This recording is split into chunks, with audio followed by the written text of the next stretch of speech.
វីរៈប្រាប់ខ្ញុំដោយសារតែវីរៈគឺជាមិត្តភក្តិជិតស្និទ្ធរបស់ខ្ញុំតាំងពីវគ្គ40នាក់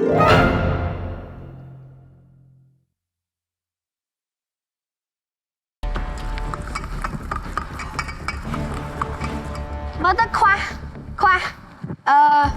ដាក់អំបិលហើយស្ករបន្តិចអត់ទេអត់ដាក់ស្ករទេបើដាក់ស្ករទេដាក់តែអំបិលបានអីមានបង្គាមួយទៀតដាក់មួយទៀតបង្គាច្រើនពេកខាប់ពេកដាក់បង្គាមួយទៀតទុកជ្រលក់ដេវីតមិនតាន់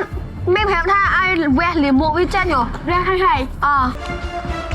ដេវីតដាក់ប្រេងចូលឲ្យវាក្តៅដាក់ប្រេងឲ្យហើយអេដាក់មិនដាក់នោះបាទដាក់ឆ្នាំងរៀងធំហ៎អាហ្នឹងឆ្លងប៉ងបានតាអាហ្នឹងក៏ប៉ងដាក់ប្រេងហូបយកមួយទៀតនេះប្រឡយឆាផ្លែវាក្តៅសិន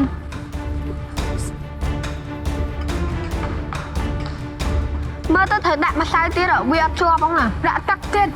ហ្នឹងហើយមើលវាអត់ជាប់ផងណាជាប់អរេសាក់អំពងសិនកុំតន់ឲ្យវាក្តៅសិនឲ្យវារៀងពុះកុំតន់កាត់បន្លែកាត់អីឲ្យហើយ